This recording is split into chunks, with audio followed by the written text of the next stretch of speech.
Good morning, friends. Welcome to this session on dynamics of machines. In particular, we are going to talk about balancing of rotating and reciprocating machines.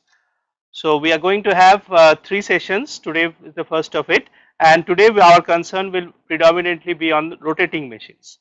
So, to carry on, the outline of the talk is as follows. So, firstly, I will take some time to introduce the concept of dynamics of machines. What are the important things concerning the dynamics of machine regarding the forces that are generated in machines, and in the better part of the time that is available today, we are going to talk about balancing of rotating machines.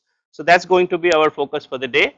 Tomorrow when we come back, we are going to talk about balancing of reciprocating motions, that will spill over even to the third day, and hopefully we should have some problem solving sessions also. So with that in mind, let us make a start. So I will invite you to this world of machines. Machines, as you know, is all about different moving parts. So here in this talk, I am going to concentrate about two specific classes of machines, one rotating machines and the other which are having reciprocating parts. So as an example of machines which are only rotating parts, you could see this machine, it is a turbo machine.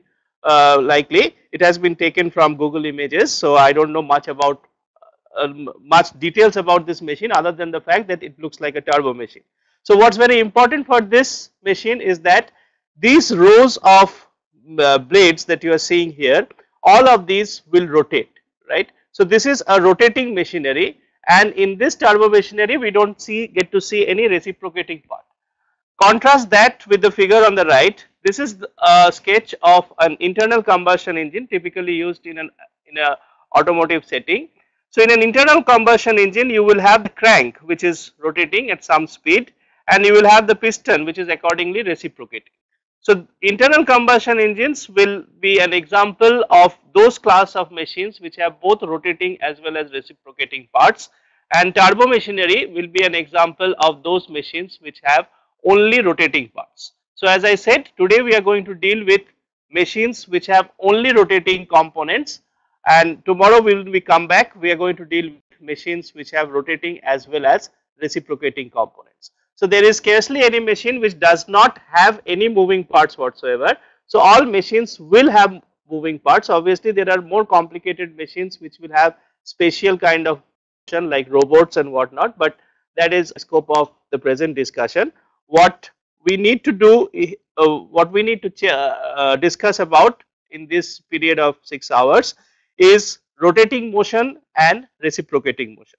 So with that in mind, let us go forward. So the point is, these moving parts, whether you look at these turbo machinery blades or whether you look at the crank, piston and connecting rod, all of them need to be connected to the static part of that machine, and in kinematics or in mechanics we refer to the static part as the frame, right. So when you do a kinematic diagram, you always intend to show the frame as, let us say, link number 1, and the motion of all moving parts is with reference to this frame. So it is very important to understand that the moving parts are not hanging in thin air, but the moving parts are connected to some part which is not moving, which is the static part, and that part in the generalized sense defined as frame, and each moving part is connected to another part by some revolute or sliding pairs. So when you have a rotating machinery of this sort, you just have one moving part which is this rotating shaft, and this rotating shaft gets connected to the frame through some bearing, as will be shown in the next slide. So this is a rotating machinery, not probably the same. Again, this has been taken from Google Images. So you see a rotating machinery, and this rotating machinery is connected to the static part. So this cylinder is going to rotate about what? Rotate about the stationary part, right. So this stationary part will be referred to as the frame of the analysis. The frame is one typical link which is going to be the static link, and the motion will be with reference to this body. So that is the frame for you. So let us first understand when the machine is not switched on, when the machine is actually not operating, it is not even powered. So in that case what happens? So this is the machine for us. It's supposed to be a portable lathe cutting machine, portable lathe machine. That's what at least the Google image says. So none the same for us. All that is important to understand is that it's a rotating machine.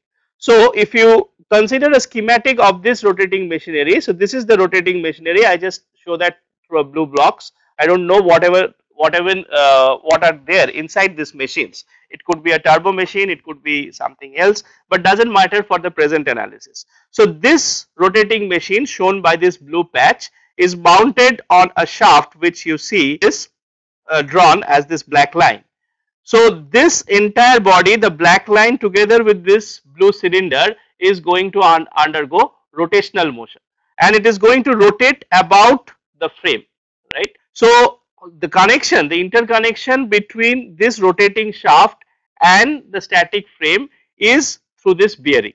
So bearings are usually drawn in this fashion, though I will possibly be not this perfect in my later drawings, but this is how bearings are supposed to be drawn. On one side of the bearing you have a connection with the static part, and on the other side of the bearing you have the connection to the rotating shaft. So the shaft is going to rotate within its bearing, and the bearing on its other side will be connecting towards the frame. Now let us take a free body diagram between these two components, first the rotor shaft system and second the frame. So on the rotor shaft system, the entire forces that are acting on the body, remember we are now talking about a machine which has not even started. So to balance the weight of the machine, there has got to be forces from the bearing onto the shaft. These are indicated by the red arrows, right. But now because there are forces which are acting on the rotor shaft system from the bearing, there has got to be a reaction which are indicated by the green, right. So what I intend to show you through this schematic is that for any machine, even if it has not started operating and therefore there are no moving parts, there has got to be an interaction of forces between the frame and the moving parts of the machine. In this case the moving parts have not even started moving, that's beside the point, but there are forces, and these forces are always coming in action reaction pair. So whenever, so I'll make some notes at this point. The important point at this stage is to make a remark that machines have moving parts, and we are going to study machines with two types of moving parts, namely rotating and reciprocating. We are not going to study machines having a complicated spatial motion, which is typically true for robotics, but for this course that is outside this present scope. And these moving parts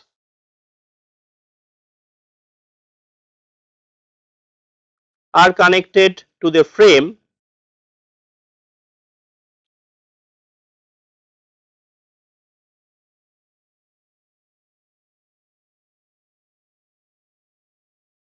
but there is always an interaction of force between the machine and the frame.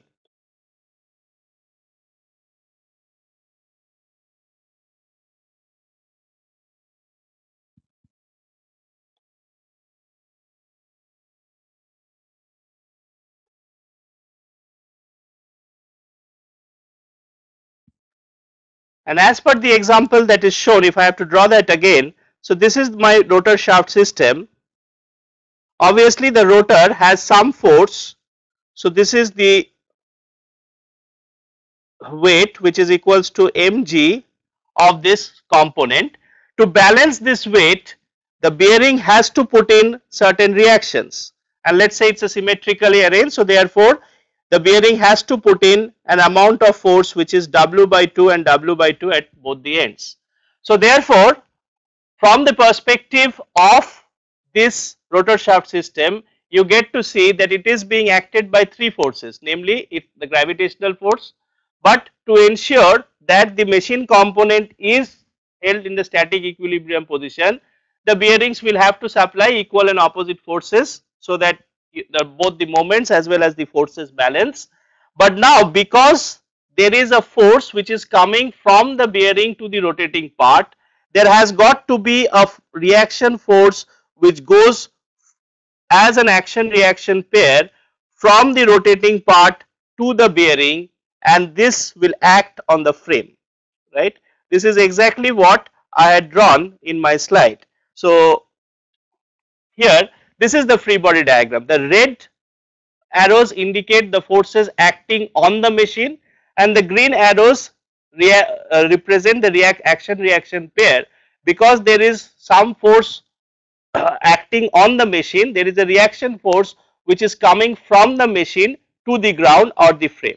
So these two are the free body diagrams. So even in the case that the machine is not operating and it is just in a static equilibrium configuration, we get to see that there is an interaction between interaction of the forces between the frame and the moving parts of the machine. Things will be much more complicated once the machine starts operating, and that is what we are going to show. So the important takeaway is that the frame is subjected to a force, and in this case it is exactly the weight of the machine. That makes sense because the frame is holding the weight of the machine, so the frame is subjected to this force and nothing else. But now since this force is not time varying, it is a static force, so the effect of this force is going to create some static deflection on the frame. It is going to create some static stress, static strain, static strain energy density, whatever. So if these stress, strain energy are within permissible values, then the frame will be able to bear the load of the machine. If it exceeds the critical value, then the frame will be undergoing failure and the frame will be damaged. So that is the theory of, that is what theories of failure and strength of material tells us. But as I said, things will be much more severe once the machine starts operating. Let us see how. So now we will come to dynamic forces in operating machines, right. So the previous case was that of a non-operating machine. It has not even started, so it is only having its weight, nothing else. Now let us say the forces have the machine has started, it is operating, and therefore this machine has started rotating. This has only a rotating member, nothing else. So there is this shaft which has started rotating. What we will find out is that due to its operation, dynamic or time varying forces are generated in the machine, which will now get communicated to the frame. So again, to repeat myself, in the case of non-operating or static machine, we find it's only the weight of the machine which will pass through to the frame.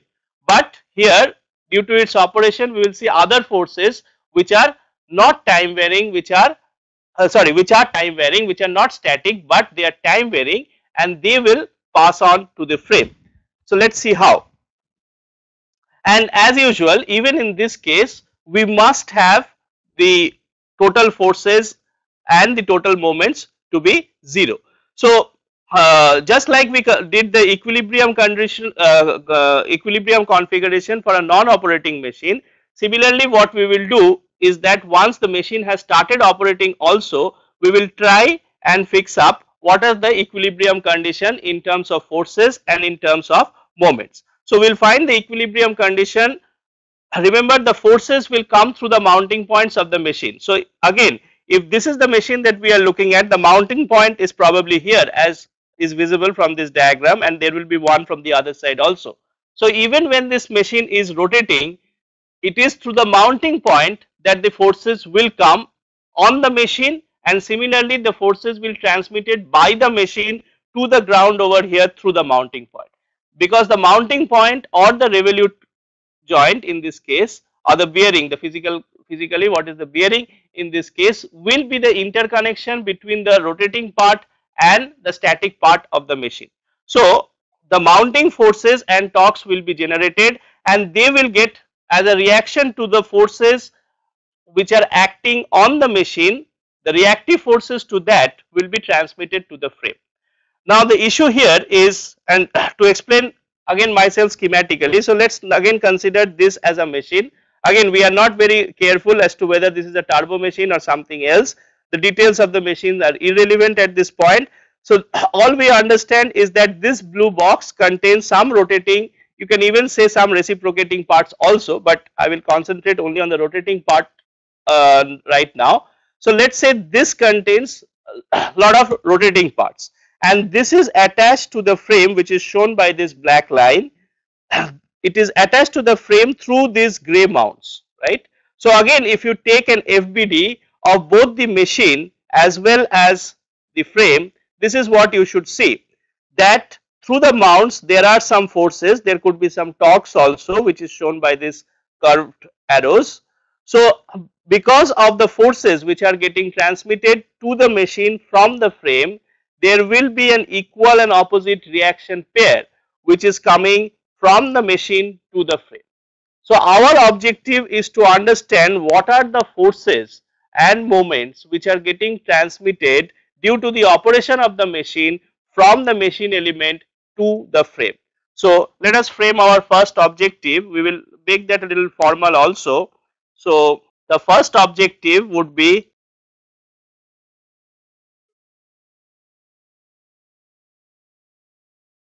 to understand or analyze the forces or moments transmitted to the frame due to the operation of the machine.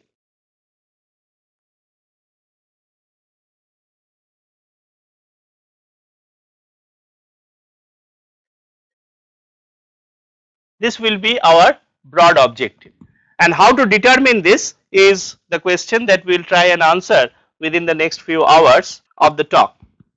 So determining these, the magnitude and the direction of these arrows and these moments is what the talk is going to focus on. But then the question arises that what is the big deal in determining these forces and moments? Why do you think determining these would be important? Well, for that we must understand what is the effect of dynamic forces transmitted to the frame. Just a couple of minutes ago I emphasized to you that if it is a static force which is getting transmitted to the frame, it is going to create a static stress, it is going to create a static strain, and you will have some theories of failure to predict whether the frame will be able to endure that kind of loading. But if it is dynamic forces which is acting on the frame, if the force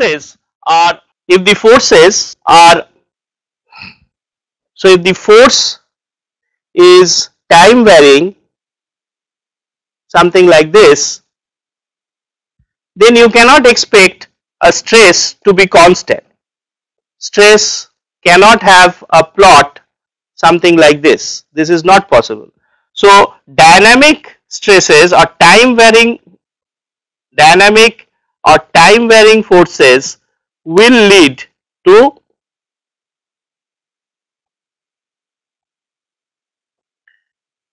time varying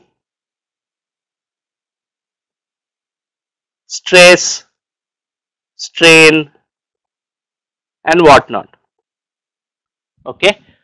So the problem in the analysis of dynamic stresses and dynamic strain is that obviously from your theories of failure and design of machine elements course, you would have come to know by now that if the material is subjected to fluctuating stresses, then the theories of failure says that the critical limit, which is the endurance limit in this case, is much lower. So therefore the material is more susceptible to failure in case there is a fluctuating stress that is created. So the frame will be more susceptible to failure if there are dynamic forces acting on the frame, because such dynamic forces would lead to fluctuating stresses on the frame, and as you know that these fluctuating stresses will lead to fatigue failure, and the critical value of these fluctuating stresses is now dictated by the endurance limit as opposed to the static case. In the static case, the static stress will be decided by the critical value of the yield stress of the material.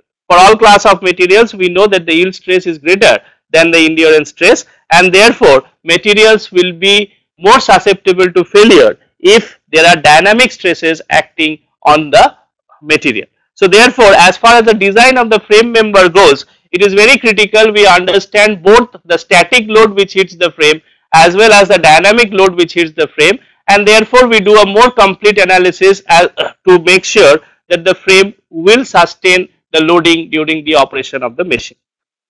Worse still, the dynamic forces will, these fluctuating forces, any force which is fluctuating on a member will tend to vibrate this member, and once you have vibration set up in, typically again in an automotive situation, these vibrations will hamper the ride quality of the automotive vehicle. Similarly, if on the frame, you must understand, again looking from the automotive, once there is a vibration set up on the chassis, because there are other members like the, let's say the panel of the chassis, let's say the transmission, and all other members are getting bolted to the chassis itself.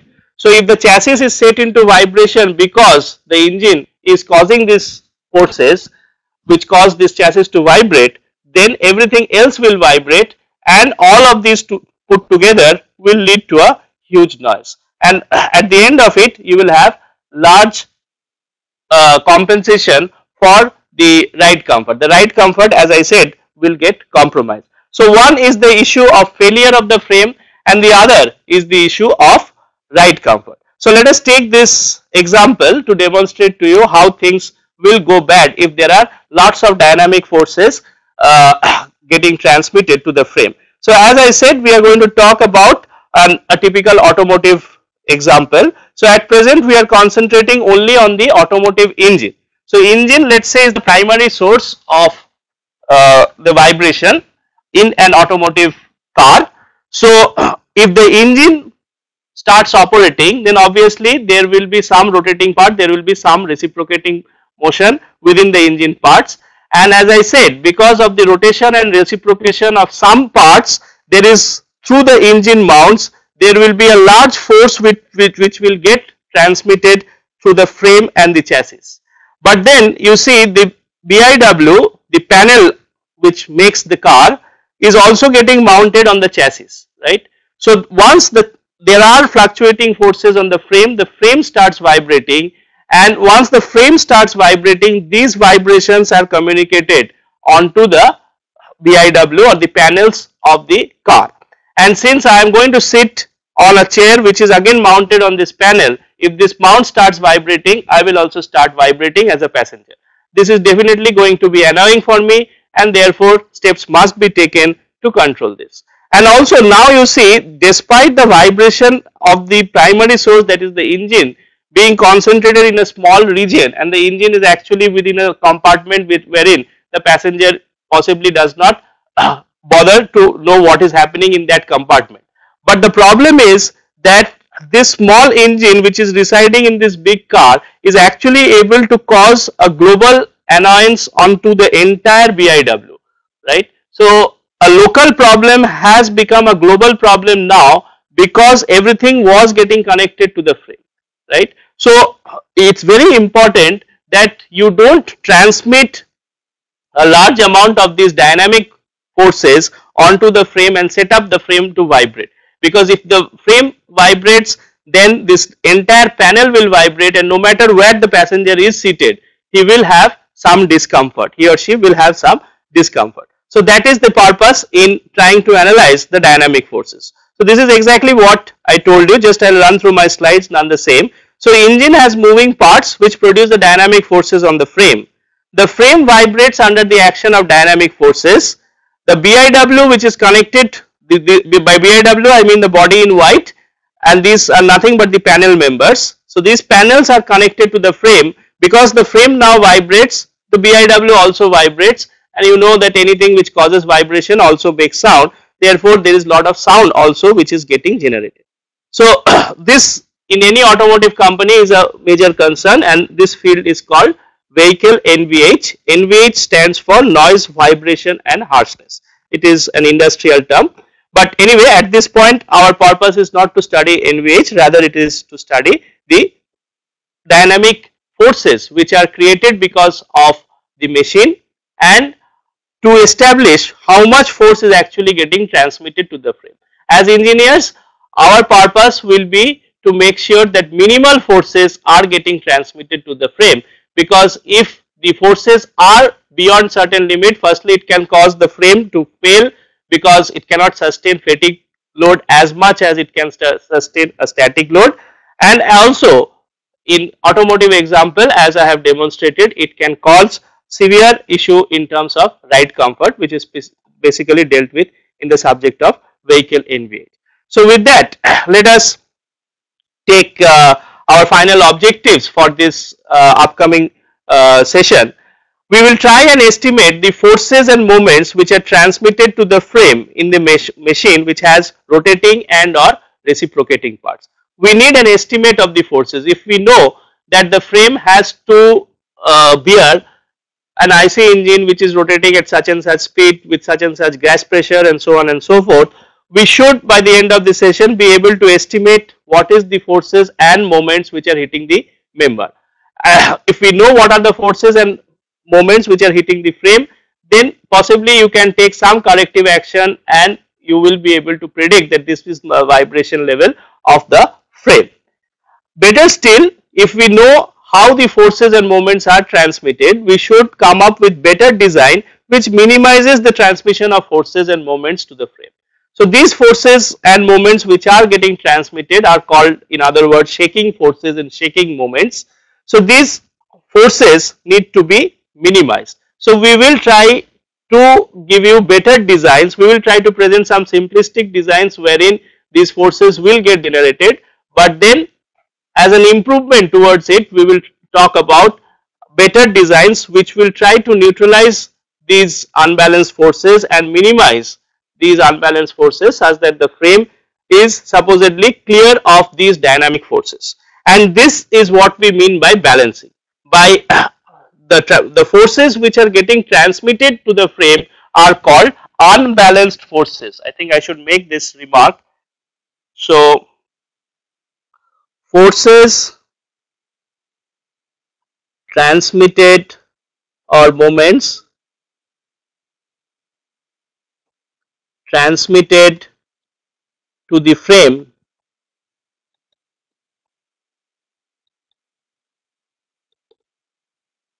are called unbalanced or shaking forces and moments. And by balancing, what we mean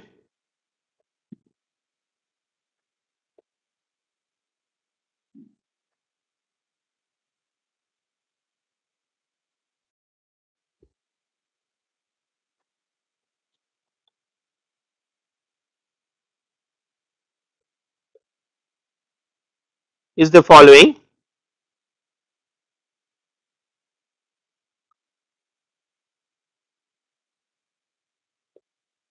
By balancing, our objective would be to nullify the unbalanced forces or moments. We will try to kill these unbalanced forces because we know they are detrimental in terms of the performance of the machine. So in the context of dynamics of machine, balancing means you should try and prevent the transmission of the forces from the machine which is operating to the frame, because this is harmful in terms of the reliability of the machine. It is harmful in terms of, let's say it's a grinding machine, and if you have large amount of forces which are getting transmitted onto the frame of the machine because of the grinding wheel which is operating, then what will happen is that the job will start vibrating, and if the job starts vibrating, you will not be able to get a good quality of finish. So whenever there is a large amount of shaking forces which are getting transmitted to the frame of your machine, there is something detrimental about the quality and performance of the machine, other than the fact that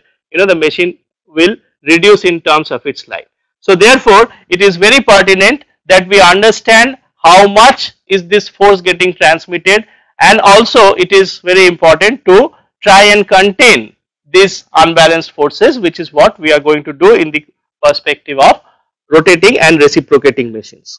So as a prerequisite, before I step in further, I would please like you to refresh the concepts in engineering mechanics, especially the equilibrium conditions. I would expect that you will be good in drawing free body diagrams, which is a very important tool, and in my experience I have found most engineers are lacking in this proficiency. So I will give you a good piece of advice that please concentrate on engineering mechanics, because that's supposed to be a foundational level subject. Also, you need to have some visualization aspects clear in your mind. So to aid you with your visualization, we have some animations. These have been also posted in your course pack. So some amount of imagination and visualization will be useful none the same. But there is absolutely no compromise with this prerequisite of engineering mechanics, which hopefully you have studied in your first year of engineering. The application focus in my talk is going to be turbo machinery and internal combustion engines. So turbo machinery mainly from the context of rotating parts, and for internal combustion engines we will see an example wherein a machine has both rotating as well as reciprocating parts. So as I said, the objective will be to minimize the transmission of forces. We will see that objective can be well ascertained in the cases of turbo machinery, but sometimes in the cases of internal combustion engines, when you have reciprocating parts, this objective is very difficult to actually satisfy completely. This is what we will look. Any questions at this stage? DGI, please let us know what's your question. Good morning, sir. Good morning. Sir. Good morning. NVH is stand for noise vibrated, and H is NVH stands for noise, vibration, and harshness. H stands for harshness. Okay. Thank you, sir. VIW, sir. Body in white. So the panels of your automotive panels of the automotive panels which make up the car, they are called BIW. They are made of thin sheets. They are called BIW in industrial terminology. Thank you, sir. Okay. Any other questions? Yes, GHRC, morning, please go ahead with your question. Yeah. Good morning, sir. Sir, I have one question. Yeah. Carry on. So, can you please give me some examples of vibration caused due to machines? Like any example? Yeah, one is the example of a car. If you have a car with an engine, with a transmission, and so on and so forth, because the engine is operating, there are large amount of forces which are getting conveyed onto the chassis on which the engine is mounted, right? And then the passenger seat is also getting mounted on the chassis. So therefore, if you are the driver, then you will feel the vibration. The chassis is vibrating. Are you clear on that? Right. Okay, sir. Thank you. Similarly, if you take a lathe machine, if you take a grinding machine, everything which is operating, because of its operation, will create forces which will tend to vibrate the job or the tool piece. If in a lathe it's a tool piece, in a grinding machine it is the job, and if the job starts vibrating as you are grinding, then you will obviously get a bad surface quality. So, and other than balancing, what can reduce the vibration? Oh, there are many things. There are many things which can reduce vibration. We can talk about that on our other course, but this is about balancing. Balancing is one way in which you can reduce vibration. There are many other ways in which you can reduce vibration. Right. We can talk later on that. All right. Thank you very much, sir. PC, please ask your question. The machine is uniform and the mass distribution is also uniform. Then how a rotating machine can produce a varying forces in the machine? SSETN, please please ask your question. SSETN, you are jumping the horse before the cart. We are not talking about aeroplanes or helicopters at this point. We will talk about them. Maybe I'll take your questions by the end of the course. Okay, so you're talking about aeroplanes, helicopters, domestic generators, and whatnot. Please try to understand with one example what is happening, and then we will definitely talk about all other examples. Don't at present think about too many examples and perplex your mind. Let's take 2 examples and carry on with our discussion. Definitely, if you still don't understand what is happening in an aeroplane or a helicopter or a domestic generator, we can talk about it before we end the course on the third day. DJI, you have another question? Hello. Yeah, tell me. Good morning, sir. Yeah, please be seated. Hello. Please be seated. Sir, I have one question. Okay, thank you, sir. Sir, we are from Dwarachar.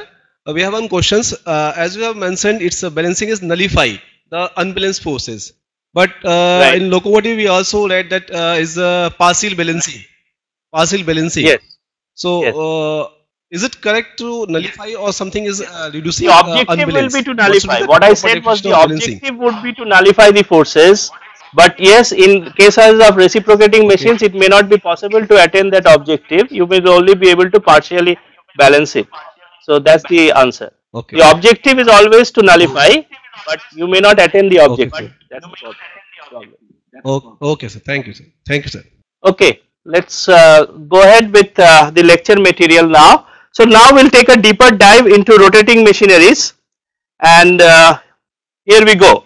So you would have observed in typical garages they are going to do wheel balancing. This is again wheel balancing in probably some western countries taken from Google Images. So let us understand what's happening for in the case of wheel balancing. So wheel balancing constitutes an example of what we call a single plane unbalance. So this time you have just a thin circular disc which is rotating, right? You have a thin circular disc which is supposed to rotate. Now in wheels typically what happens is that there is a non-uniform wear which is happening on the surface of the wheel. Because of the non-uniform wear, though at the time of manufacturing the geometric center of the wheel was exactly equal to the center of mass, but once the wheel is undergoing some non-uniform wear, the geometric center and the center of mass no longer coincide, right? So let me draw it in my tablet to explain myself better. So at the time of manufacturing you have this perfect wheel, though my drawing does not show that it is perfectly circular, but let us assume that it is perfectly circular. So at the time of manufacturing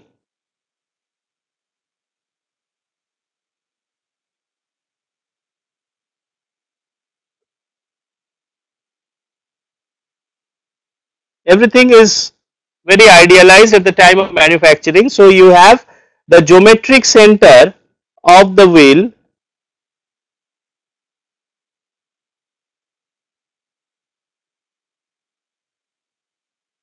is equal to the center of mass of the wheel.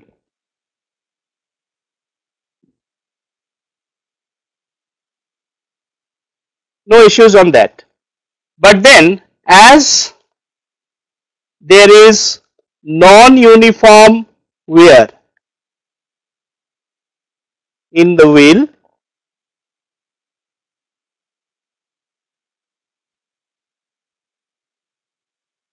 the entire periphery, the entire circumference of the wheel does not wear in an identical fashion. Why is that? Because when you are riding through a road condition which is quite random, certain part of the wheel will be subjected to more rough road conditions than some other part, right, which is obvious. So therefore the wheel will not wear uniformly, and therefore after some time the wheel will have exaggerated fashion. It could look something, it will not be flat though, so it will have, let's say, some profile of this kind, right? So now your center of mass is definitely not remaining the same, just the new center of mass, whereas the wheel is rotating about a center, the axle of the wheel is somewhere here. So earlier you had the axle of the wheel and the center of mass to be exactly coinciding, whereas now the axle of the wheel and the center of mass is at a distance, it could be very small in microns, but it is at a non-zero distance because of uniform wear rate. Okay, non-uniform wear in this, even if you assume that the wheel is thin enough like your bicycle wheel or typically a motorbike wheel, but even then because of non-uniform wear rate you don't expect the center of mass of the wheel to be coincident with the geometric center or the point about which the wheel is moving. So, as there is uniform wear of the wheel, the center of mass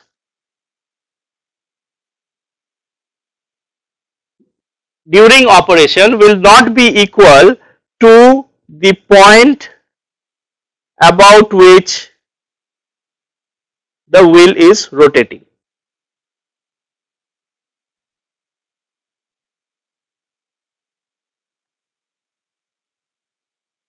Okay, and we will see that this is what causes unbalance in a rotating mass in a short while from now.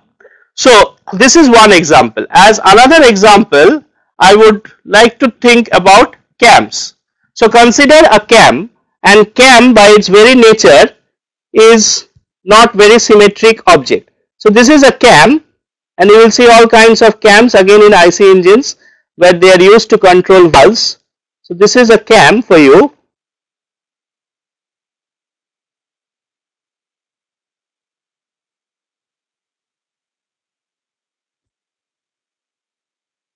So, this is the cam mounted on the shaft. There is no reason to expect that the cam center of mass of the cam will lie on the axis of the rotating shaft. So, the center of mass could be here. So, cam is eccentric, which implies center of mass of the cam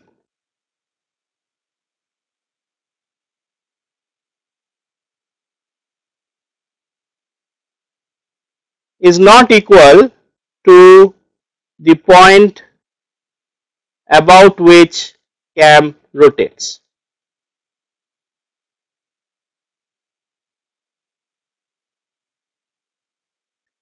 So, if I have to draw a front view of this situation, so this is the cam. So, the cam is rotating about this point, whereas the center of mass is here. Okay. So, this is the center of mass and this is the cam, and this eccentricity also could be pretty high, of the order of millimeters, maybe centimeters also. So, unlike the case of wheel, the case of cam is definitely going to lead to eccentricity. So, by eccentricity what we mean is the distance between these 2 points. So, eccentricity means distance between center of mass and point of rotation. Okay. So, obviously, if you do not have an asymmetric mass like a cam, if you have a very perfect circular disc, then you should not expect this sort of a situation. But again, due to manufacturing variability, due to operational conditions, as the machine is operating, you will get to see, as it happens in the case of wheel, because of non-uniform wear, we are getting to see that after the wheel has traversed a certain distance, you will definitely see that the geometric center and the center of mass of the wheel is not coincidence. This can also happen due to manufacturing variability. You do not expect that all wheels will be manufactured with exact precision. Maybe in the case of wheels, the manufacturing does take care. In case of other rotating objects like your machine parts in lathe or other manufacturing tools, there will be some manufacturing variability which will result in an eccentricity. What we mean by eccentricity is that the geometric center about which the wheel is supposed to rotate, or the disc is supposed to rotate, even if it is circular, is not matching with the center of mass. There could be a micron level difference, as let us say in the case of grinding wheel. Grinding wheel is also another example. Again, because of the distribution of the abrasive particles which are mounted in the grinding wheel, and these the grinding wheel itself undergoes a non-uniform wear rate. Because of that, you would not expect that the geometric center will coincide with the center of mass of the grinding wheel during its entire course of operation. So, again, from time to time you have to balance this grinding wheel, because if you do not do that, it will lead to a problem, as I will explain in my next slide. So we have talked about at least two good examples of wheel balancing and radial cam where we have a single plane unbalance, because we are talking about one object which is a very thin object and therefore it's a planar object. This is undergoing rotational motion, but this rotational motion, as we will now see, is going to lead to unbalanced forces. Let us see how.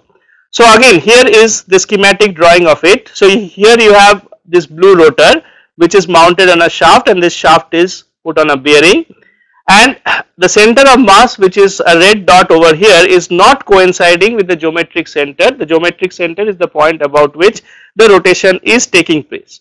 So now what is happening, as this mass rotates, there is a center, other than the fact that there is a weight, but weight is just a static force, so we are not going to worry about this weight aspect anymore. We are going to worry only about the dynamic forces. So let us see what happens once this rotor is started rotating. Once this rotating shaft has started rotating, because of this eccentric mass, a centrifugal force will be created, right? So this centrifugal force is indicated. This is the isometric drawing. So the centrifugal force is indicated by a red arrow here, but now this rotor is subjected to a centrifugal force, and to balance this rotor shaft system, the bearing must put in these forces. So the arrows indicated by green on the left and right end of the shaft indicate the force which the bearing puts into the rotor shaft system, such that the rotor shaft system can remain in equilibrium. So these two forces supposedly balance the centrifugal force, right? But then always whenever there is an action, there will be a reaction, which means if the bearing has put in these green forces to the rotor shaft system, the rotor shaft system will in turn react back and put in equal and opposite forces on the frame, right? So therefore the frame will be subjected to equal and opposite forces to these green forces, and therefore these forces will be the unbalanced force in this case. So centrifugal force, as I said, is given by the good old formula mass times eccentricity times omega square. You will recall the centrifugal force is given by, in your engineering mechanics class you would have got it as mr omega square. R this time is, we are changing the symbol of R, instead of R we are calling it E. So E is the distance between the center of mass and the geometric center. So the centrifugal force, because of this mass which is lumped at the red point, is going to be me omega square. Remember, as this object is rotating, the red dot over here will keep rotating, and therefore it will cause a centrifugal force of me omega square. And the trouble here is, you may say that what is the big deal if there is some micron level eccentricity that is created because of non-uniform wear pattern. The trouble is this, that even if E is small, of the order of microns, omega can be very large, and that is typically the problem in turbo machineries. In turbo machinery we are talking about really high speed machines which operates at 10,000 rpm or even higher than that. So in that cases, even a micron level eccentricity is going to cause a large unbalanced force, and therefore we see that the total unbalanced force is depending quadratically on the rotational speed, whereas it is depending only linearly in terms of the eccentricity. So therefore a small eccentricity can cause a large unbalanced force if the speed is high, and therefore we have to care of even micron level unbalances which are created due to manufacturing precision or whatever. So therefore at present what we have found out is that because of the rotation of this rotor shaft system, there is a centrifugal force, and this centrifugal force at each instant has to be balanced by these green forces, which are the bearing reactions. But then you will observe that the centrifugal force itself, though the magnitude of it is constant, which is me omega square, the direction of it is always changing, because as the orientation of the center of mass is here, the centrifugal force is directed in this direction. At a later instant, the centrifugal force could be in some other direction because the orientation of the mass is somewhere else. I will do another drawing in my tablet to explain myself better. So So let us consider at some instant you have a nice circular disc but having some eccentricity, so the center of mass is here. So at this instant you will get a force which is m, this force m e omega square is, this force m e omega square is directed from the point of rotation towards the center of mass. But since this object is rotating, because this object is rotating at a speed omega, at a later instant, this, I should draw better circles than this. At a later instant, the center of mass would have come here because the disk itself is rotating together with the center of mass. So at a later instant, so this is t equals to 0 and this is t equals to delta. The center of mass itself has rotated.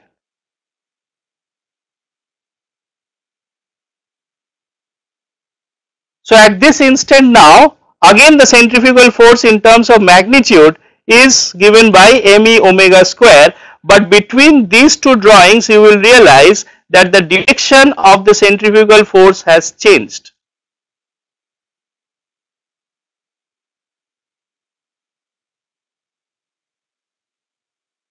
And that's what, that's why we will say that it is, the centrifugal force is a rotating force and therefore it is a dynamic force.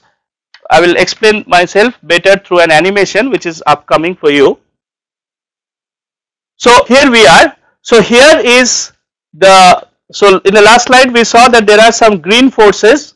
These green forces are given by the bearing to the rotor shaft system, and therefore the frame in turn will get equal and opposite force to these green forces. This is what is indicated here. Now this entire system is undergoing rotation. So the angular orientation of these red arrows and green arrows is always going to change from instant to instant, and therefore the reaction force to this green arrow is also going to change its orientation. At a certain instant it is showing this. So between different orientation we see that the frame is subjected to a constant magnitude force, which is the unbalanced force, which is given by me omega square. But then if you look at the component of this force in some particular fixed directions x and y, then you will get to see that it is the cos and the sine component of me omega square. So f e the component of this force f is me omega square. The component of this force along the x direction will be cos of omega t plus phi. So this is the angle cos of omega t plus phi, and similarly along the sine direction it will be sine of omega t plus phi. So phi could be an arbitrary phase, but the important point to realize is the following, that though the force is constant in magnitude, it is constantly changing, it is constantly rotating, which means the force along a fixed direction will always change in direction in its magnitude. So if you can see by animation now, what I have here is the actual eccentric force. This center of mass, this disc is rotating counterclockwise, and as it is rotating counterclockwise, the center of mass is always moving in this fashion. So following the motion of the center of mass, the green arrow here, which is the centrifugal force, it remains constant in magnitude, but it constantly changes its orientation. The orientation of this green arrow is always from the point of rotation to the center of mass, and the blue arrow in turn is the projection of this force along the x direction. Similarly, you could have a projection along y direction also, but at this point let us concentrate about what is the force acting in the x direction. So the force acting on the x direction is always going to be the projection of this green arrow along the horizontal. So in this animation what you see is, as this center of mass is rotating at constant speed, the projection of this centrifugal force, this constant magnitude centrifugal force, keeps changing, and when you do the mathematics it comes out to be a cosine component in this case, where omega t is measured from the horizontal, and therefore you will, and if you have to plot it out, if you plot the magnitude of this force with time, this is the kind of plot that you are going to get. Okay. So as the centrifugal force is rotating, it is constant in magnitude, but the projection along x is going to rotate in a cosine fashion. The y component would have shown up a sine fashion. So now if I look at what is the force along the fixed direction, which is x, what is the force along the horizontal direction which is being subjected to on my frame, then we will get to see that the force is not constant, but rather it is varying. It is varying in a cosine fashion, as you see in this graph. So that should make it clear to you, as some of you were asking me that in a rotating system how is that you are getting a dynamic force. This is exactly how. If it is perfectly balanced, that is if the geometric center and the center of mass is perfectly coinciding, then there is no way you can get this centrifugal force. There is no question and asked, and therefore the system is completely balanced. But due to operational issues, this centrifugal force will kick in, and despite the centrifugal force having constant magnitude, the component of the centrifugal force in a particular direction will keep fluctuating, and that is what we see here, and that is exactly what we refer to as the unbalanced force. So carrying ahead, what we see, this type of forces where we have sinusoidal or cosine kind of variation, we refer to them as harmonic forces. Harmonic because it has a single frequency, right? When you do a more advanced course in vibration, you will be more accustomed with this terminology, but at this case, in this course, it is sufficient for you to just understand that if you have a time varying force and the time variation is in the form of sine or cosine, only sine and cosine is what we will take. Please do not consider tan, sec and cosec and other combinations. If the time variation of the force is either sinusoidal or cosinusoidal, then, or of this form, I think I will write that a quantity, a harmonic quantity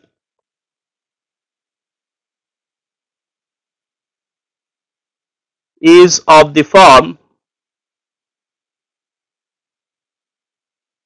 x of t equals to a cosine omega t plus phi, which is also b cosine or maybe sine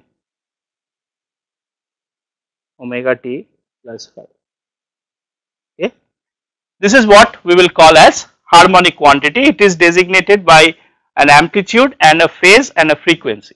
So these are the important quantities. At present, we do not need anything more about harmonic quantities other than this definition. So we will get going with this. So therefore, let us consolidate what we have learnt. At present, we are able to figure out that unbalanced force due to rotation is nothing but the centrifugal force, the magnitude of which is me omega square, and if you want a balanced condition, then what we are looking for is me equals to 0. If either the object does not have mass, which is ridiculous, all objects do have mass, or better still, if the eccentricity of your rotating element is 0, which means the center of mass of the rotating element can be made to coincide exactly on the axis of rotation, then you will have this E factor or the eccentricity factor to be 0, and therefore there will be no centrifugal forces generated, and therefore you will not have any unbalanced force whatsoever. So unbalanced force, we realize, is proportional to m times c. It is proportional to the mass, it is proportional to eccentricity. So again, what that means, that if you have a large mass but at small eccentricity, it can create havoc. If you have a small mass at a small eccentricity, that does not create such an amount of trouble. But if you have, again in turbomachinery, we have large masses, so even a small amount of eccentricity in these large masses can lead to large centrifugal and hence unbalanced force. So, but the good thing is that if me is 0, then the machine is balanced for all omega. So if you can check that mass times eccentricity, which essentially means eccentricity is 0, if eccentricity is 0, then no matter what be the speed, at all conditions centrifugal force is 0, and therefore at all speeds it will be balanced. So that is the near ideal condition which we would try and achieve. So me the mass times eccentricity is what we will refer to as the unbalance of the rotating machine. So it is the mass of the machine itself is not very important. What is very important is mass times eccentricity of the machine. So mass times eccentricity is termed as the unbalance in the context of rotating machines. So let us see now we have single plane unbalance. So let us now try and detect, typically if you have visited a garage and seen how they are doing wheel balancing, this is how they will do it. So wheel balancing in the case of non-uniform wear can be detected very easily. So let us take this blue object to be our wheel, and it is mounted on an axle, and it is asked to be it is rotated about these bearings. Now let us put on this wheel some markers, one cross, one plus, and one circle. So the cross is in red, the plus is in green, and the circle is in black. So these markers are some random markers which are oriented in some random fashion. If the mass is actually statically balanced, which means the center of mass is exactly the geometric center, then every time you repeat this experiment, you rotate the mass and you let the mass take a static equilibrium configuration. Every time the mass is in the static equilibrium configuration, you will be able to get a random position of your marker. You will not get the same position of your marker. Every time you spin this disc, it will settle at some random position. Whereas if there is an eccentricity, if there is a center of mass, then which is not aligned, which is not passing through the center of rotation, in that case there is only one configuration that is possible in the static condition of the shaft, which is this. You cannot have a condition where the center of mass here and the body is in equilibrium, because in that case the moments will not balance, right. So if the moments have to balance, the only possible condition of static equilibrium when you have the case that the center of mass is not coinciding with the center of rotation is the case where the center of mass is directly below the axis of rotation. There is one more configuration which is above, but that is an unstable configuration. So you would not get it. The stable configuration is where you will have the center of mass directly below the axis of rotation. So under static condition, the unbalanced rotating disc occupies a fixed configuration, and the fixed configuration itself is the one in which the center of mass lies directly below the axis of the point of rotation, if you may call it. Whereas if it is balanced, then any of these configurations is possible, because the center of mass is at the geometric center. So there is absolutely no moment that is created by the center of mass through the axis of rotation, and therefore you will have all these conditions to be completely same. So therefore if you had put markers at some arbitrary orientation, any of these orientation in terms of the markers orientation is an equilibrium configuration. So what they will typically do in a garage is that they will put some markers at some random location and keep changing the orientation of the wheel. If they keep saying that the equilibrium configuration is where the markers are, could be in any haphazard location, then they are certain that the wheel is balanced. Whereas if they keep saying that there is only one possible equilibrium configuration through their repeated experimentation, then they will conclude that the wheel is not balanced, and they will take the necessary action to balance it, which is what we will also do. So the idea is very simple. So now that the single plane unbalance has been detected, the question is, how do you mitigate it? So we are talking about a disc now, and we have found out that, to our dismay, that the center of mass, which is indicated by this red blob, is not coinciding with the geometric center. Rather it is shifted away from the geometric center by a certain amount, which we denoted by E. So the best thing to do is to put another mass at another eccentricity. Whenever you have a problem, try to create a counter problem in the exactly the opposite direction, and these two, the problem and the counter problem, it is like the antibiotic effect. When you have a germ sitting inside you, you try to bring in another germ which will actually fight this germ. So that's what we tend to do in this case also. You had a eccentricity here, you try to put the opposite eccentricity on the exactly the other side such that m times e is equals to m prime times e prime. Now what happens when this object rotates? There is a centrifugal force me times omega square, there is an equal and opposite centrifugal force m prime e prime omega square. So as a result, the total centrifugal force that is acting on the body is actually 0, and therefore there is no centrifugal force in totality, and therefore there is nothing which is getting transmitted through the bearings to the frame, and therefore we would have achieved our objective, which is to kill this unbalance. So in this case, if we do an m prime e prime, then there are no unbalanced forces, bearing reaction, stress, etc. all are cancelled, and we have the happy situation that we have balanced this this rotating object. So this rotating object, again to give you a concrete example, could be a wheel, and you tend to put a mass on the opposite side of where the eccentricity lies, and that will solve the problem for the time being. Another naive idea is that, or maybe sometimes even this happens in very practical situations, is that this disc may not be accessible to us. It may be closed, there may be a casing, and you may not be able to put the counterbalance. This m prime e prime is called the counterbalance. The counterbalance may not be possible to be put exactly in the location that you are desiring. So in that case, what do? So at times it is not possible to add mass directly opposite to the eccentric. It is just a practical problem that it is not accessible to you and you are not allowed to put the mass. So therefore a naive idea could be that, well, if it is not accessible, put another mass again with the same idea, but maybe at a slightly offset distance. So here you had the shaft, and the shaft was mounting a rotor which was eccentric, and the rotor to eccentric is what is shown in red here.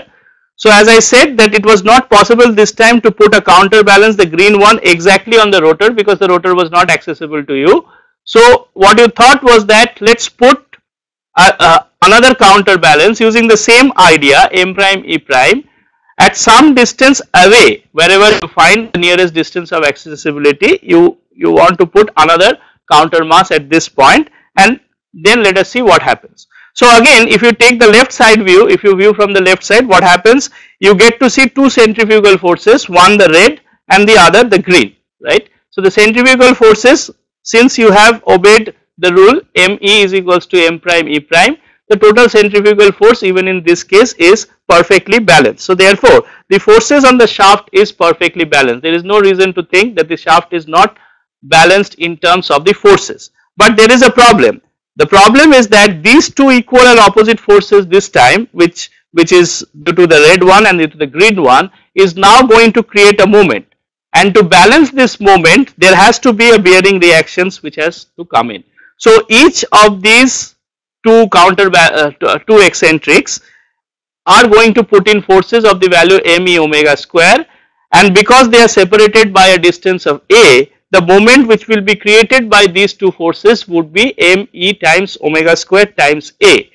But so the forces by themselves have actually been balanced. There is perfect equilibrium in terms of the forces, but unfortunately the moments have come in, and because the moments have come in, the bearing reactions will not be 0, but bearing reactions will be such that they countered this moment.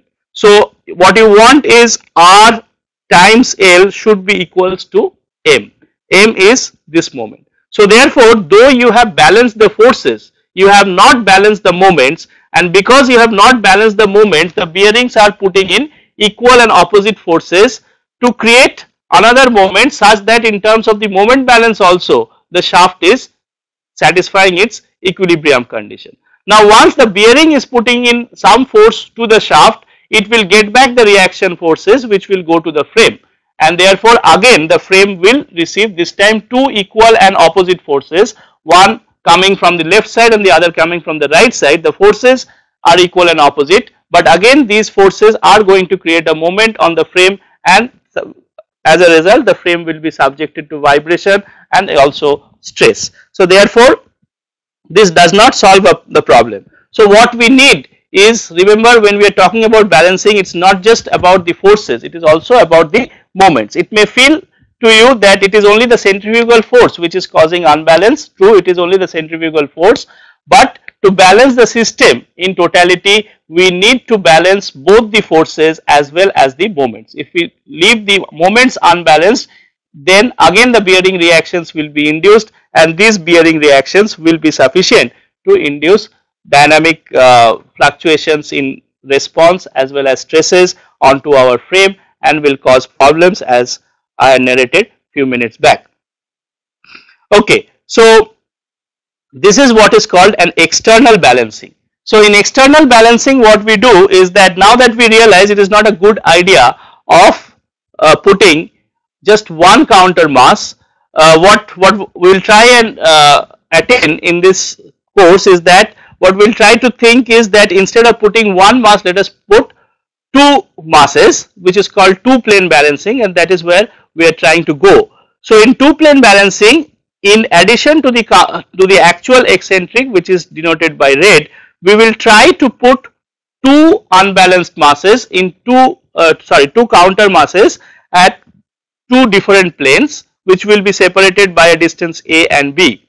So the fact that we will have a second unbalanced to put will actually ensure that both the forces as well as the moments are kept to 0. So what we have seen here, that if we add the counter mass only in one plane, then it is not possible to satisfy the moment equilibrium condition, and as a result the bearing reactions will be induced to satisfy this moment equilibrium conditions. So to mitigate this idea, we are now proposing a two plane balancing method, wherein we try to put the counter masses not just in a single plane but possibly in two different planes, and when we put in two different planes, as we will show, then it is possible to both satisfy the force equilibrium as well as the moment equilibrium.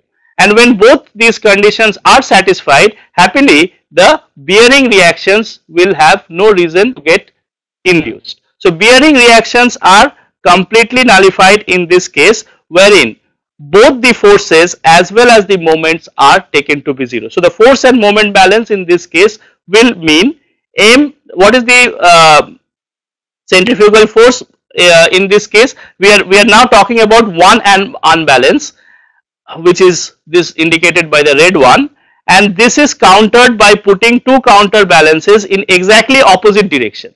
So therefore the centrifugal force which is created by the original red unbalance is m times e times omega square. The centrifugal forces which are created by the new counterbalances which are incorporated in the member are the green and the blue ones.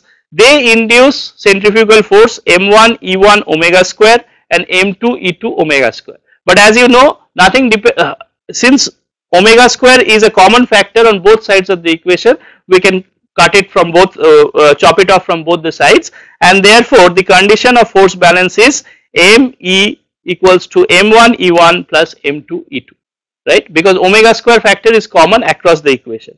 Similarly, when you take moment about this plane, which is about that red plane, so then there is no moment which is created by the original eccentric, the red one. The moment which is created by the green one is m1 e1 omega square times a. The moment which is created by the blue one is m2 e2 omega square times b. Omega square cancels from both sides and you are left with this condition. So m1 e1 a is equals to m2 e2 b is a condition which will enforce that both the moments as well as the forces, these two conditions, when you enforce, you can find out what should be m1 e1 and what should be m2 e2. So these two equations will enable you to actually find what is m1 e1, what is m2 e2.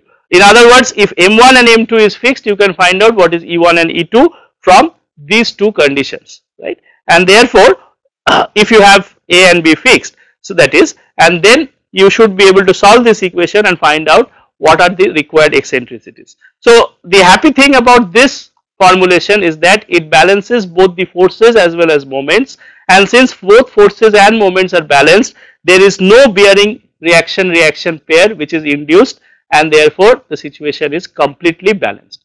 But even then there is one issue, that is this portion of the shaft will actually see some stresses. That is very easy to actually see, because if you consider, if you take a section here, then this section of the shaft is going to see only one centrifugal force, and therefore this portion of the shaft will have to induce a bending moment, and therefore it will be stressed up. So the portion between the two counter masses will be stressed, the shaft will be stressed, but happily there is nothing which is getting transmitted to the frame. The frame is saved from any dynamic forces. It is balanced, but the shaft itself as a rotating member will be stressed. So you will need a good shaft material which can actually bear that stress. So that is unavoidable.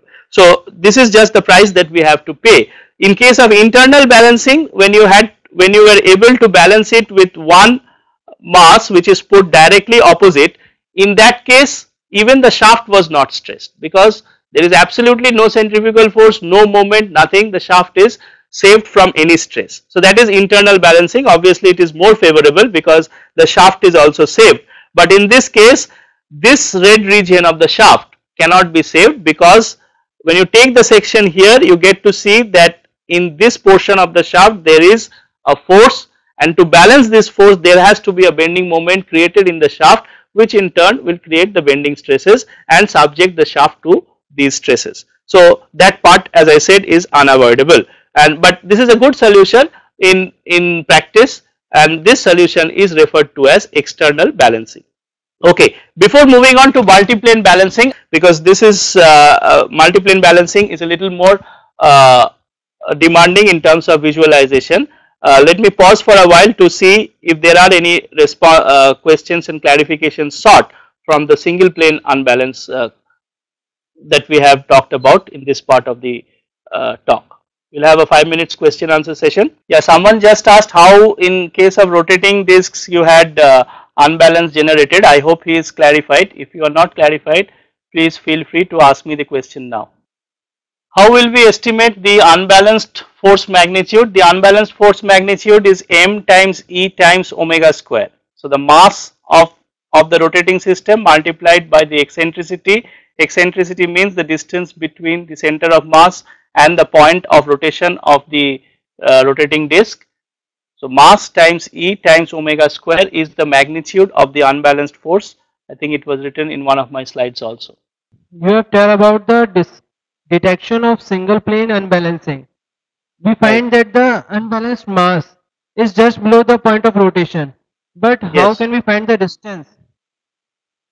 No, we cannot find the distance direct. We are just detecting. See, detection does not mean that you are actually finding the magnitude of unbalance. You are just detecting that there is a single plane unbalance problem, static unbalance problem associated with this machine. That's all. Actually, how to estimate the unbalance, there are separate experimental procedures for it, but the title of the slide was about detecting. Firstly, you have to understand whether yes or no, whether there is an unbalance or no, there is no unbalance. Okay. So when I said it is detecting the unbalance, it is only about knowing whether m times E is equal to 0 or is not equal to 0. If it is not equals to 0, there are separate experimental procedures by which you have to actually determine how this m times E has to be estimated in your problem, but that was not talked about in this lecture. Well, thank you, sir. Good morning, sir. Good morning. So we were discussing on first order harmonic disturbances. Why didn't we consider second order, third order of omega? In rotating unbalances, you will not get second order and third order, you will only get first order. You will get second order in case of reciprocating machines, you will not get it in rotating machines. Thank you, sir. At least for eccentric unbalance, at present we are doing eccentric unbalance, we are not in eccentric unbalance, we are not going to get any higher orders, we are only going to get only first order.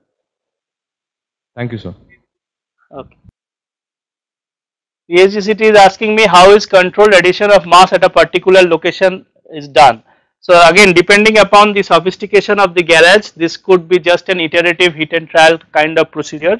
They keep adding mass till they see that the unbalanced forces, which is actually sort of felt in the bearing. So if the bearing is put on some kind of spring suspension, you will be able to see that through the deflection of those springs, that whether how much is the force that is getting transmitted to the bearing. So you keep as a hit and trial, again depending upon the sophistication of the arrangement. The most crude arrangement would be just keep putting it in various points till you observe minimum deflection in your springs or minimum vibration on your bearings through the springs. So when you observe that, you feel that your machine is totally balanced. But yes, there are more advanced experimental techniques to determine the unbalance and to estimate it also. You can read through the literature of experimental estimation of unbalance. If you want, I can post some also in your course pack, but definitely that is not a matter of discussion in this lecture. Yep. Next one, how to locate positions of unbalance. As for CEC, I think we have just answered your question. The position of unbalance is detected in an experimental setting using some instrumentation which I cannot talk. Here we have talked about how to detect. It is not about how to locate that position.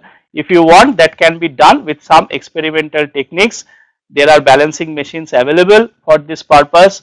The principles how the balancing machines work and what sort of measurements have to be done, it will take us too far out of the scope, but if you want, I will definitely post some literature on this for your supplementary reading. How wheel balancing in a car is done? As I said, depending upon the sophistication of the garage, whether it is our roadside garage or it is some sophisticated Western garage, this can be done at any level of sophistication. The most crudest arrangement is what I have described. There are more advanced techniques also wherein they employ accelerometers and force transducers to actually estimate the exact unbalance and determine its location. So all that is possible, but these are experimental techniques and it is not within the curriculum of a BTech program, but none the same, if you are curious to know it, I will post one material from Bruel and Kerr. Bruel and Kerr is one renowned organization making equipments for testing vibration. So one of those materials will discuss in details as to how this experimental investigation is actually done. Okay, so that's okay. SGGCT is asking how to decide when to use external or internal balancing with application. Internal balancing is always feasible if you can do it, but if the problem with internal balancing sometimes is that it is not accessible. For example, again if it is a turbine casing, if it is an operating turbine, then no one will open the turbine casing and allow you to put the masses wherever you want to. You can only put the masses only on the casing and nowhere else. So in such cases internal balancing is ruled out, you have to only settle for external balancing simply because of accessibility issue, which is a very practical problem none the same. So therefore theory will say go for internal balancing whenever you have a choice, if it is possible. If it is not possible, then you have to settle for external balance. Okay, fine. We'll go ahead now with multiplane balancing problem. So here again, this is coming back to my slides. This is a typical turbo machinery. You get to see a row of these multiple of rows of turbine blades being mounted on the rotor shaft. Now till now we were talking about one rotating disc which was thin, but by no stretch of imagination this rotor can be assumed to be thin. Now what can happen is that at each row of these turbine blades you can have different eccentricities, because these turbine blades get manufactured at some different location and they get assembled row wise or whatnot. You could have a situation that each row of these turbine blades brings with it a certain amount of unbalance. So when talking about a wheel, it was a single wheel, but now when we are talking about rows of turbine blades, each row is like a disc. Each row of turbine blade can be construed to be like a disc, and each of these rotating discs could have its own eccentricity. Fortunately, we will think that none of these have manufacturing variabilities and therefore everything is ideal. But in practice, again what will happen is, because of manufacturing variabilities, you will not expect each of these rows to be perfectly balanced. Each of these rows will be inducing some eccentricity. Again, that eccentricity could be really small in terms of microns, but then you must understand that the turbomachinery applications demands a very high speed of these turbines, typically 10,000 rpm, of the orders of 10,000 rpm. So you can imagine that such high speeds, even a small eccentricity value, and the mass also this time is pretty large. So therefore, even a small eccentricity in each of these turbine rows could cause a large centrifugal force, which could be detrimental and could lead to failure of these turbomachinery applications. So as I said, we are going to talk with the specific application in mind, that of turbomachinery. So in such applications, we see that the unbalance may be present in multiple rows, because multiple rows contain multiple blades, and therefore for each blade we should take it one by one, and that's what is shown here. So schematically, if I were to represent this situation, you have the shaft which is shown by this black line, which is mounted on the bearing, and here I have just shown 3 blades. Each of these rows of blades could bring in a certain eccentricity, the red one, the blue one, and the green one. And again, the orientation between these rows could be perfectly arbitrary. The red, green and blue could have perfectly arbitrary orientation. Now, how to detect these things and how to experimentally find out that what are the individual unbalances is a topic which is very interesting in its own right, and something that definitely you should look for to understand. But unfortunately, the curriculum permits, first the curriculum at this stage does not permit such a discussion. Rather, you would have to pose the opposite question, that suppose I know that these are the unbalances created at the individual rows, how do I handle this situation? Now, that supposition of how do you estimate the unbalances in the field, or even through some additional reading, you can find out how exactly you can estimate these unbalanced forces. That can be done through some advanced experimental techniques. But once someone tells you, fine, this is the unbalance in row 1, this is the unbalance in row 2, this is the unbalance in row 3, and this is how the individual unbalances are getting aligned. Now tell me, what is your design solution such that my structure is totally balanced, right? So this second part of the problem is what we will study through our present curriculum. So the first question as to how to estimate these unbalances is not possible at present, but I definitely encourage you to read some additional material in the literature which will have these. For example, the book by Ghosh and Malik, which is given in the reference, is having a lot of discussion about how balancing machines are used to estimate unbalances. So there is a very exorbitant discussion on that. So you can read that for a startup, but yes, there are more advanced techniques also than that is presented in that book. So I recommend you to do that. But at present, as I said, assuming that we know the unbalances, we will try and find the solution to these unbalances.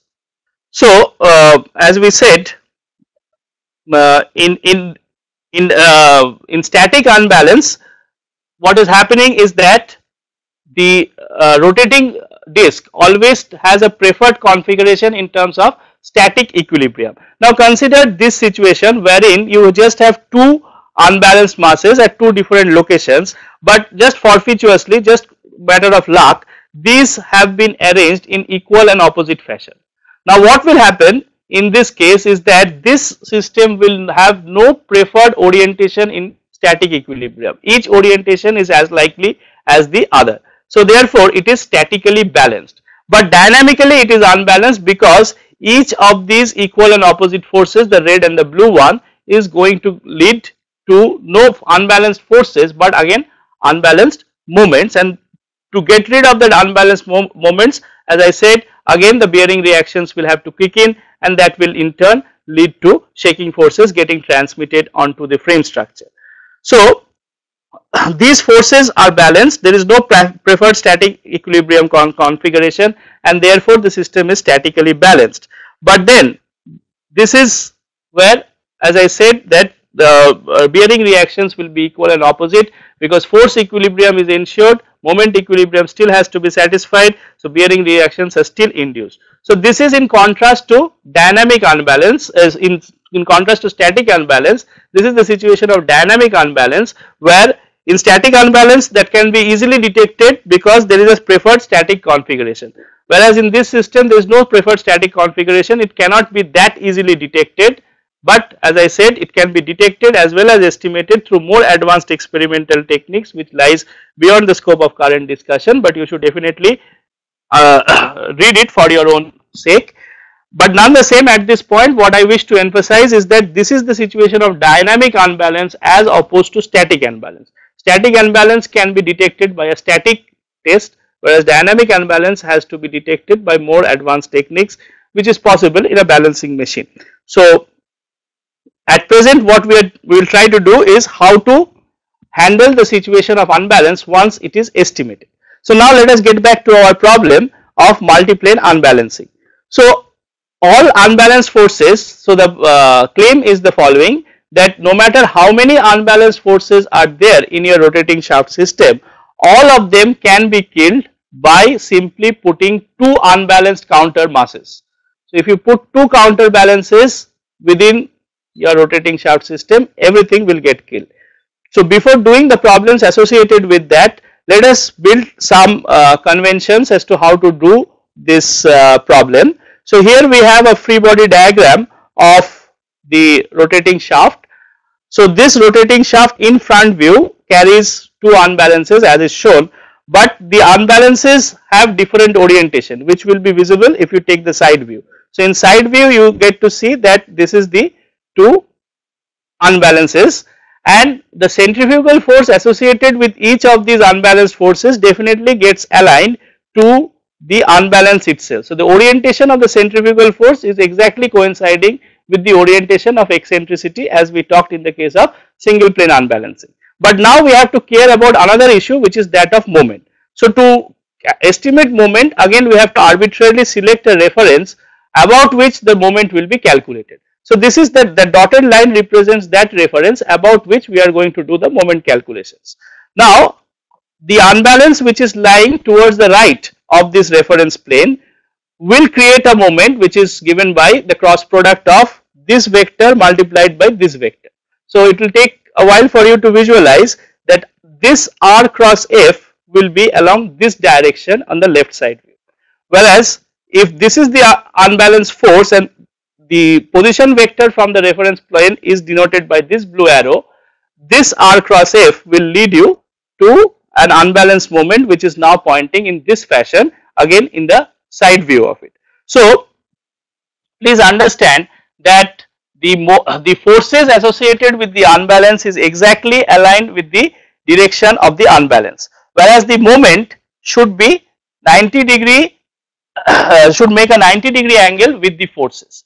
But you will observe, whereas the moment in the red case is 90 degree in the clockwise sense, the moment in the blue case is 90 degree in the counterclockwise sense. So the direction, the angular orientation between the force and moment is 90 degree, all right, but it changes if you are taking a plane which is to the right of your reference plane, or if you are considering the unbalanced plane which is to the left of your unbalanced plane. So the convention that we will have to take up, we must understand, is because of this, that the moments are not definitely aligned in the same fashion throughout. The moment due to the unbalanced forces which lies to the right of the reference plane will be 90 degree clockwise, whereas the moments due to the unbalanced forces which are on the left of the reference plane is 90 degree counterclockwise. So the sense of this 90 degree rotation between the force and the moment is exactly opposite depending upon whether the unbalanced plane is on the left or right. So we have to make some conventions so that our life is made simpler and we don't have to keep taxing ourselves with this visualization time and again. So that is what we are going to do in the next slide. So for the force, everything is nice and simple. Force vectors are along the direction of unbalance. If we know what is the direction of eccentricity, we will directly get the direction of the force vectors. Moments are calculated about the reference plane. The choice of reference plane is completely arbitrary. Whichever reference plane you want to choose, you can choose.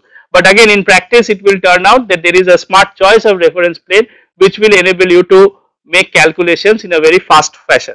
So that we will come to when we will take up the problem tomorrow. As we have observed, moment vectors are rotated counterclockwise in the left side view. Moment vectors to the right of the reference plane are aligned to the unbalance, whereas moment vector, so now what we are going to do is the following. These dotted lines represent the actual moment vectors, right? So what we are going to do is that we are going to rotate all the moments by 90-degree counterclockwise. So when we make a 90-degree counterclockwise rotation as per the convention, we will ensure that this red moment, the moment due to the red unbalance, will exactly get aligned with the unbalance vector itself or with the force vector itself. Whereas the blue vector, if I give a further 90-degree counterclockwise rotation, the moment vector will be opposite to the unbalance vector. So that is my convention. I will not try to look at the actual moment, but rather I will try to look at the rotated moment, moment which is rotated 90-degree counterclockwise. And the reason why I am adopting this convention is that if I look at the rotated moments rather than the actual moments, the moments due to the unbalance which are to the right half of my reference plane will get aligned exactly with my unbalance, just like the force. The force, the unbalance and the moment all will be pointing in the same direction. Whereas the moment which is located on the left side of my reference plane will be opposite to the direction of unbalance in the direction of the unbalanced force. So that will be very helpful for me in the bookkeeping, and also in case I wish to draw, it will be very helpful. So I will not calculate the actual moment, rather I will calculate the moment vectors which are rotated by 90-degree counterclockwise. And remember, it's 90-degree counterclockwise in the left side view. So we are strictly obeying the first angle projection. The view that is presented to the right is the left side view, which we are getting to see if we look from this side. So with that convention, we are able to find the moment vectors with a pi by 2 counterclockwise, and moment vectors, as I said, to the right will be aligned along the unbalance, and moment vector to the left will be aligned opposite to it. This is perfectly reasonable because all that we want is summation of force should be equal to 0, summation of moment should be equal to 0. This is the criteria that we are looking to satisfy. So instead of looking at summation of actual moments to be 0, we are looking to satisfy summation of rotated moments to be equal to 0. This is both the criteria are completely equivalent. If in a certain system you have summation of actual moments to be equal to 0, for the same system summation of rotated moments is also equal to 0. So whether I take the moment as it is or I take a rotated version of the moment diagram, the equilibrium condition is actually not changed. And since my purpose here is to ascertain what are the masses such that I should put in my two planes such that I should have summation of all forces to be 0, summation of all moments equals to 0, the fact that I am rotating the moments is not going to cause any hindrance, because if the rotated moments lead to a summation 0, the actual moments equivalently lead to a summation 0. So there is nothing criminal that I am doing at this stage by rotating my moment vectors. The moment vectors can as well be rotated, and you can impose the equilibrium condition on the rotated moment vectors rather than the actual moment vectors. So with that, we can draw the force and moment diagrams in this fashion. So here we realize that the red and the green are on the right side of my reference plane, whereas the blue is on the left side. So the unbalanced orientation is as dictated here. So the force diagram is very simple. The force diagram will have the orientation, each of these unbalanced forces will have the orientation exactly as the unbalanced forces. Whereas in case of the actual moment diagram, these forces will be rotated by 90 degree from the forces. Those which are on the left half of the plane will be rotated 90 degree clockwise. So if you observe the force, the red force here and the red moment here, it is a 90 degree clockwise rotation. Similarly, the green force here and the green moment here is a 90 degree clockwise rotation. Whereas in the blue case, it's a counterclockwise rotation. The blue force and the blue moment, it's a counterclockwise rotation. So instead of working with this moment diagram where you always have to remember clockwise, counterclockwise, and there is a chance that we might confuse ourselves with, instead of looking at this diagram, I look at the rotated moment diagram. The rotated moment diagram is the one which I rotate this entire diagram by a 90-degree counterclockwise. So when I am doing that, I rotate this entire piece 90-degree counterclockwise, it looks in this fashion. And now what I get to see is that my moment for those unbalances which are in the right of my reference plane is exactly aligned to the forces. The moment for the red and the green is exactly aligned with the forces. The moment which is on the left, for the left unbalance, is exactly opposite to the force. So in the rotated moment diagram, the convention is easy. The moments which are on the left of the reference plane will have the alignment opposite to the force, whereas the moment which is to the right of the reference plane will have an alignment equal to that of the force.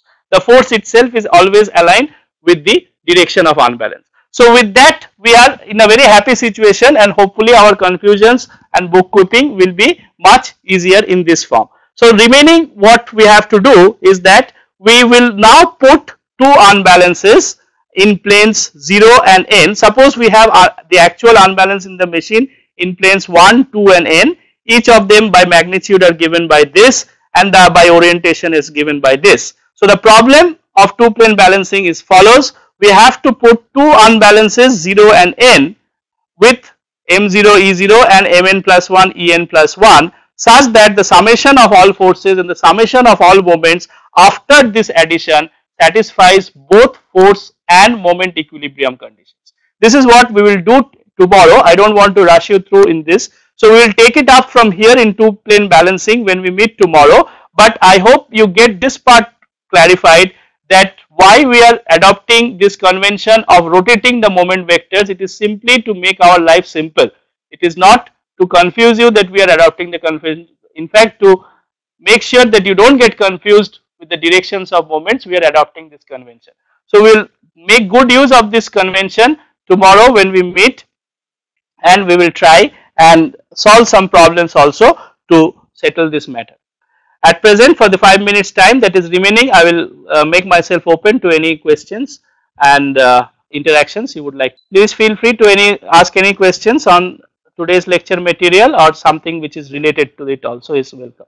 Concept of balancing in V engines. We are far away from V engines now. We are doing rotary balancing. So please limit your discussion to what has been asked. In fact, V engine is not even within the topic of the syllabus for 6 hours. It will make sense if you understand single plane, single cylinder engines, then inline engines. V engines will automatically come. So don't worry about things which are not talked about. Let's keep our discussion to what has been talked about. Yeah, DGI, please go ahead. Hello. Yep. Yes. Hello. Yes. Hello. Good morning, sir. Sir, Good morning. you have made. Yes, sir. You have made a 90-degree rotation to the actual movement diagram. Yes. Right. Right. So, question is, what was the ease that you get in balancing from that 90-degree rotation of movement diagram? There is no ease in terms of balancing. The balancing conditions exactly the same. All that I am trying to do is arrive at my force and moment vectors very quickly, because otherwise I will always have to look at the cross product and arrive independently at the direction, and forever there is a confusion whether it is 90-degree plus or 90-degree minus. I am trying to resolve that confusion by looking at the rotated moment vector diagram. In terms of balancing, you are correct. It is nothing. It is just an interchange of cos theta sin theta, basically, if you look at it that way. So if you don't adopt this convention, instead of taking the x component as cos theta and y component as sin theta, you have to take the x component as sin theta in the moment diagram and the y component as cos theta in the moment diagram. So in the force diagram, the components would be x and y would be cos and sin, whereas in the moment diagram it will be the other way around. So that can be actually more confusing in for the field engineers and for the practicing engineers. So therefore we are adopting the rotated moment diagram, wherein after the rotation everything will have the same components. The rotated moment diagram will have again same cos sin component between the force and the moment, all it is a perfect alignment. That's why we are rotating it. Have I answered your question? Yes, sir. So it's just a matter of ease. That's all. For pen and paper calculations, it doesn't matter. You can do the calculation without rotation also. Yeah. Any other questions? PSGCT, you are asking how balancing is done in fluid couplings. I don't think that is within the topic of discussion. Please look at the literature if you want to, but typically in a dynamics of machines course, that is not what is expected to be talked about. Okay, CEC is asking which designs are supposed to minimize unbalanced forces as told in the objective. Presently, we have looked at only single plane balancing, rotary balancing in the context of rotary balancing. So there is minimum we had discussed. So hopefully within the 3 sessions, we should give you some designs which are better than the other. But you can't say this is the best design as always. There is always a better design that is possible. I think the objective that you guys should be looking for is to understand what is unbalancing, and if the unbalance is known, how do you arrive at a balancing condition. That is the objective, and if you look at that objective rather than thinking about too many things at this point, you will be helped in this lecture material. Okay, if there is no questions, then it's time to say goodbye. So tomorrow when we come back, we are going to do a problem in two plane balancing, and we are going to see how nicely it can be implemented. After that, we will move on to balancing of reciprocating machines, and there, as I said, we are going to talk principally in the context of IC engines, which is having the piston as its reciprocating part. So the a revised version of the presentation that has been uploaded in your course pack will be made available to you. You will probably realize that there is a revision in this diagram. This diagram was incorrect in the handout that if you are having is probably incorrect. So that is revised in the presentation material that you are now seeing. So I'll make that revision and again upload it in the course pack. So have a good day ahead, and I hope your life is balanced and you don't suffer from any unbalanced forces and moments. With that, thank you very much.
you.